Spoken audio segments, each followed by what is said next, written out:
You know, it's really amazing you can applaud like that without using your hands. Wild group. How are you tonight?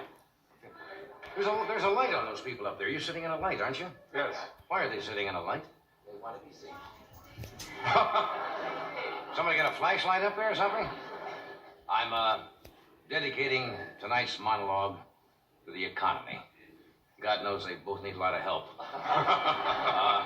I'm Johnny Carson. I come on just before Barbara Walters.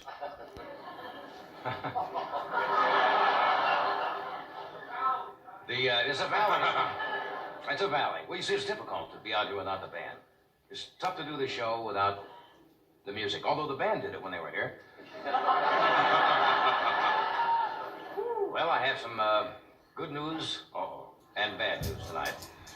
The good news is, I think it's good news, is that Judge Sirica has ordered President Nixon, to turn over 64 more Watergate tapes. The bad news is that Nixon made him to a necklace and gave him to King Faisal, Saudi Arabia. Very unusual type of jewelry. Did you see what the president, about the bottle he found? That's great. How many of you read that in the paper today? It's a true story. President Nixon was walking, I think, on Grand Cay Island in the Bahamas, in the Caribbean, where they call it, and a bottle washed up. It's not a joke. And he opened the bottle, and there was a note in there that somebody had written to their grandparents. Right. And the President of the United States finds it. He didn't open the bottle first. He thought it was another subpoena. He said, that Jaworski will go to any lengths. But apparently a sailor, did you read that? I don't remember. On a helicopter carrier. On a helicopter carrier, Guam had thrown it overboard, and the President got on the phone and called the people and said, that's crazy, isn't it? That's sending a message. Isn't that a great messenger? Yeah. It's kind of strange, though. The state of affairs. And Judge Sirica can't reach the president, but a wino can. Let's see what happened. The president's wife was in the news. She had a rather interesting statement in the paper today. She said that she was talking about the tapes that were Watergate related were more like love letters. It was in the paper today and meant for one person alone. I thought it was interesting. So I think what's going to happen, instead of an impeachment, they're going to ask for a divorce. I think that's what they're going to do, and I may be wrong there. Probably am wrong there. Here's an unusual item in the news. Pickpocket was picked up. I don't know what town it was, and a judge sentenced him. He didn't go to jail. He sentenced the pickpocket to wear mittens. That's true. It was in the paper. Guy kept picking pockets. The judge says you must wear mittens. You know the first thing the guy did? He went out and stole a pair of mittens. Went out and stole a pair of mittens. One thing that's nice about this tonight, you're in a great outfit to bomb in.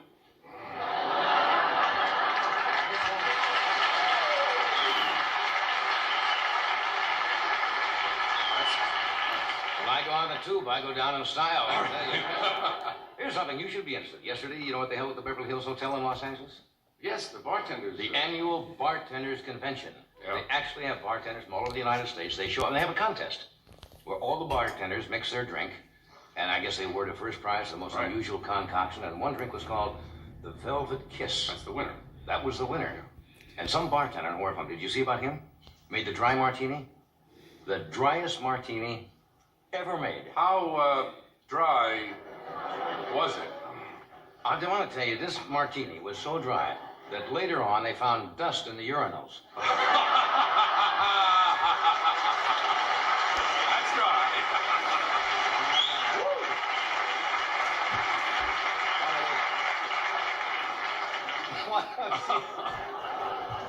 Weird joke.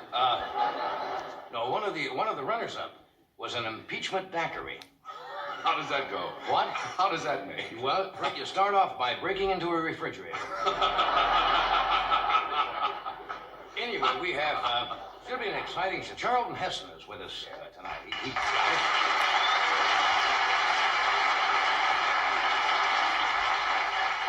it. Unusual man.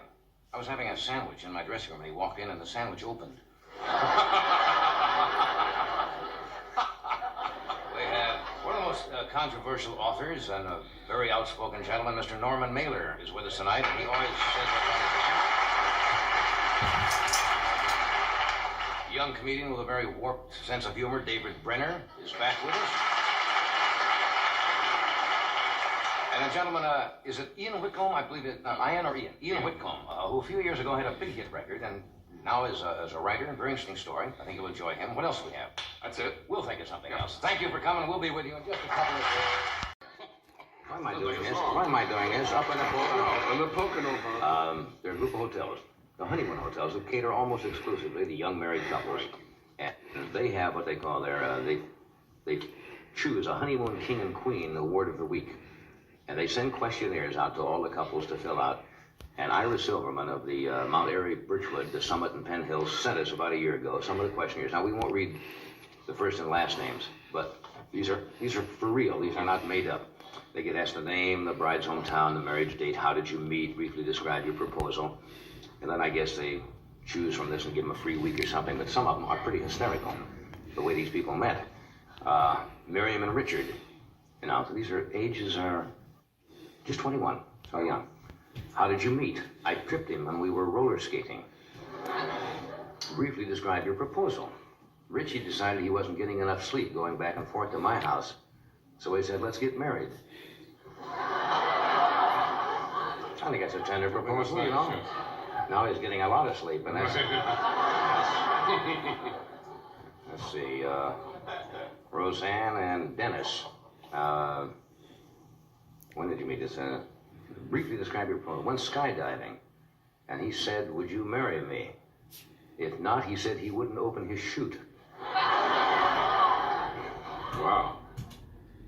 So she said yes. Yes.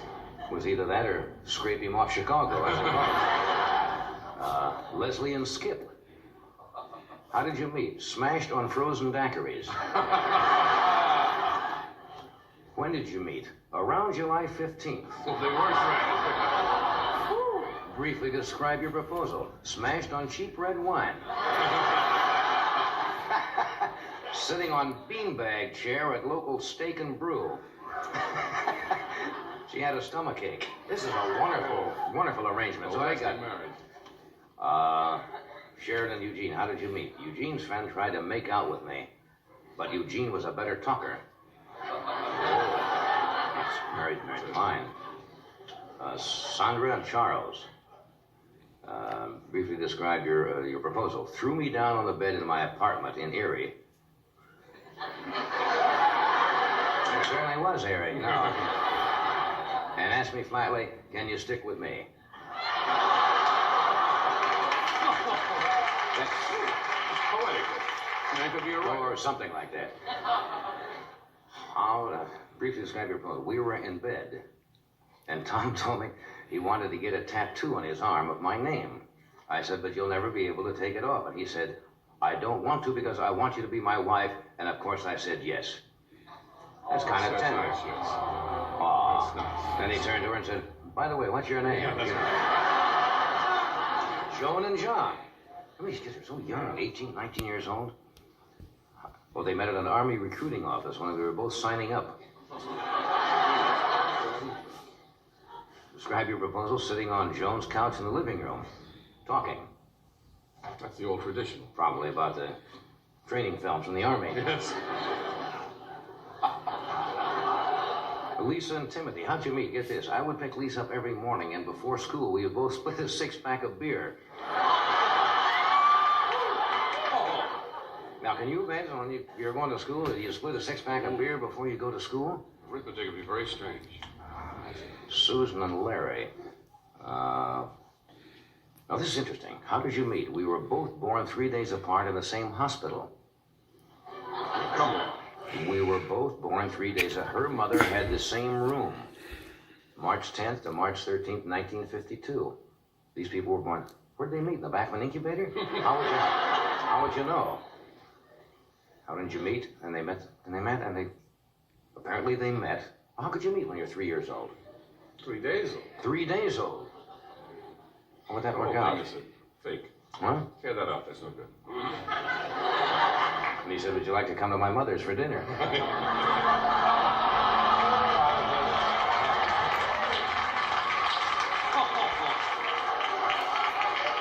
Whatever you folks make out of that, I haven't the slightest idea. Patty and Chuck. Patty was watching TV. It was a battle between me and the boob tube. I got her on a commercial. Oh, it was one of those 2-minute commercials rather than a station break. That's... How did you meet? Sarah and Thomas. First, he started asking me questions about meats. And then he asked for my name. Oh, I see he worked in a supermarket.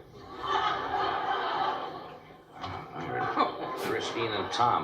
Tom bought Chris as a slave for $1. I don't understand that, do you? Oh, I'd like to find out what that market is. Brief's quite a proposal. I asked whether she wanted to get married in the backseat of a car. Some of these people are going to have a long life ahead.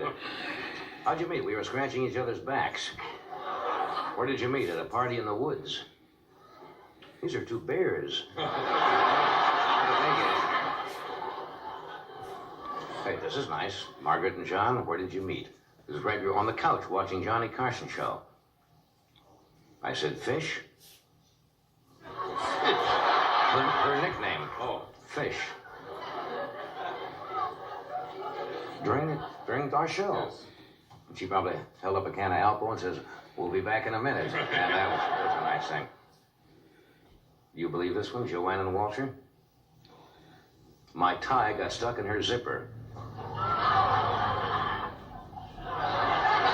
Oh, well. Oh, that used to be fun. How describe your proposal? I proposed in a garage and she couldn't back out. Huh? You think that's... Well, those are weird. But anyway, I wonder who the winner was. So thank you. I think Mr.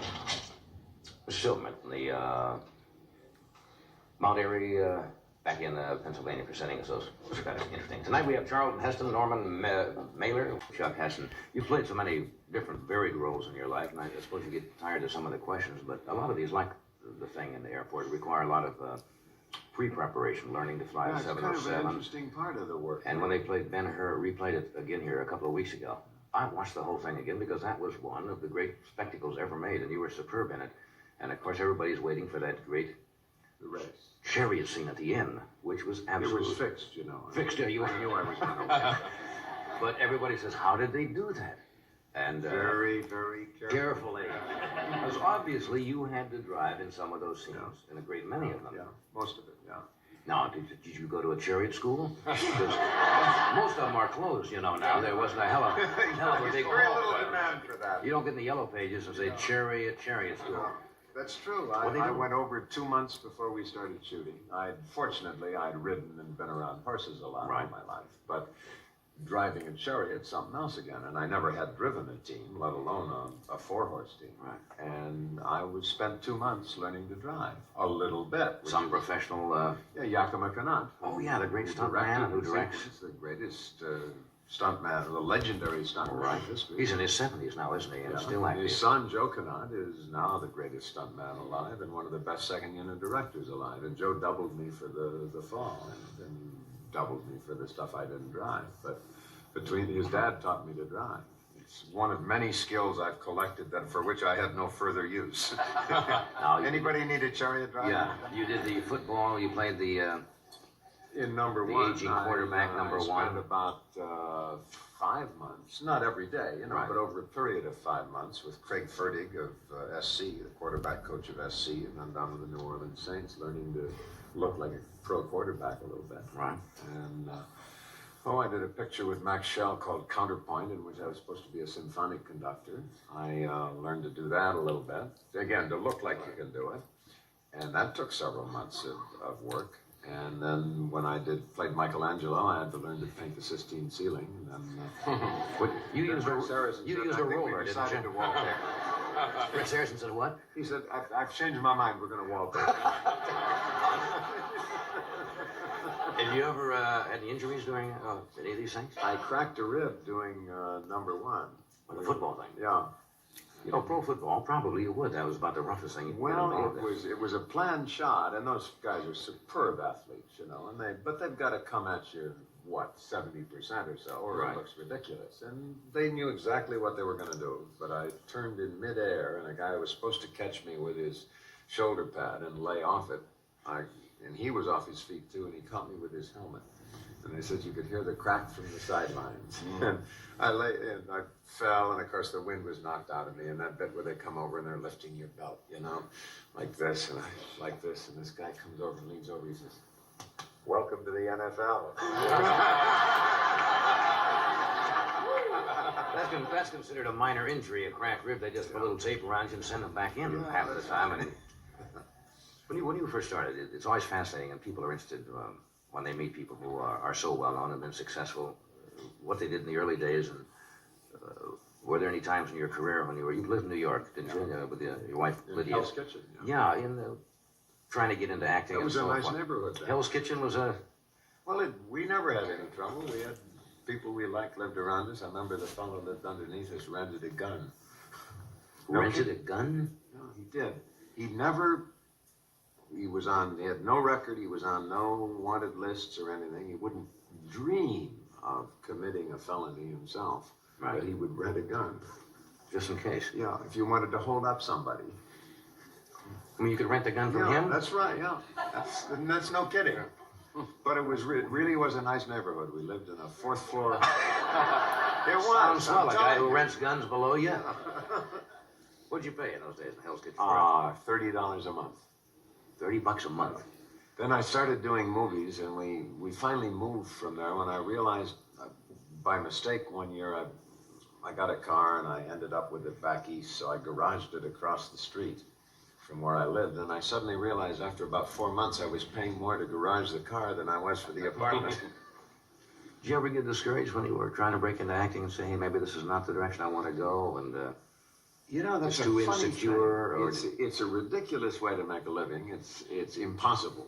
I suppose most people's parents, usually if you find you're going into acting or theater, they say, oh, get a nice trade. Yes. You know, make wastebaskets or something. Or Get a good profession. Yeah. But I can't, in other words, logically, if you're going to make a living acting, you're out of your mind because you can't do it. Right. But I can't remember going through that. I was reasonably lucky early on. Right. My wife got work before I did. She got a play on Broadway before I did, and got a lead before I did. But I began to make a minimal living fairly early on. But I guess when you're 19, why you can absorb a lot of disappointment. Yeah, and if you get that measure of success fairly early, you'll say, hey, this is not too bad. He's gonna make it. Your son's into marine biology, is he not? Down at UCSD, yeah. Yeah, is that what he's going to do with his life? Yeah, he's thinking of transferring to UCLA next year, which would be nice to have him home. But I know you have to leave early tonight, but I know you wanted to mention something, and not to particularly leave on a downer, but it is worth talking about, because I read an article on this over the weekend, and the alarming thing was that you have something to do with the suicide prevention. An interesting thing I read, I think it was in the Los Angeles Times this week, that there's a great deal of that among the young people in this country, of high school and college age, which was not always so, but it seems to be one of the highest rates. The frightening thing about there's two statistics that terrify me about suicide. One, it is one of the major causes of death in this country. While we've been talking, someone in the United States has committed suicide, for example, on this show. The show wasn't that bad. Scary. Excuse me, I'm sorry, I shouldn't have said that. I know what you're trying to make the point, but that is alarming. There must, 25 or 30,000 people a year, something like that? 30,000 a year, which is, about half the number of people that are killed in automobile accidents. And it's one of the major sufferers from suicide are not obviously the victims themselves, but their friends and families. And about the only thing the suicide prevention people can give you to deal with this is there's a lot of myths about suicide. You know, if someone says he's going to commit suicide, he's not going to do it. That's not true. Almost everyone that commits suicide speaks of it beforehand. Or people will make kind of inept attempts at suicide, which clearly aren't going to work out. And they say, well, he's just looking for attention. Of course he's looking for attention. He's in desperate need of help. Right. And it's curious that this is kind of if you can call a suicide a disease, and I don't know what else to call it, it's certainly a major killer, major health problem. The number of people that it affects, it makes it worthy of concern. And it's something that is hidden still, the way people with cancer or tuberculosis used to conceal that. They don't want to mention what a member of the family might have. But the worst thing you can say is, his father killed himself. Even today, that's something no one ever wants to mention. Like it's genetic or something, which is not, of course. In many communities, I know they have like self-help lines, don't they, or hotlines for if somebody is in a depressed mood or like that. That's correct. There is help that they can get. There are in most major cities organizations that deal with suicidal depression, which is what is obviously the cause of suicide, and it's so people could probably check with their local community or chamber of commerce, surely, and find out where that is. Because when you need that help, at least there'll be some place to get it. Some place to turn. Right. Good. Where are you off to now? Well, I've got to work tomorrow. I'm shooting on the airport film. Right. And when will that be out? Later? I think in the fall. I'm afraid I'll be competing with myself again. I don't know that that's too good. Do you have them both out at the same time? I'm afraid that's the way it's going to work out. I hope not. Give me a call when you want to play some tennis someday. I was just going to say, I hope to see you on a tennis court. I always wanted to beat Moses on a tennis court. He's tough because all the guys kid him about it when he's taking them, all he has to do is look up with a racket like this and everybody goes, oh no, not again. And it's all over. You say, look, Chuck, you want to fool around or you want to play tennis? Right. Thanks for being with us.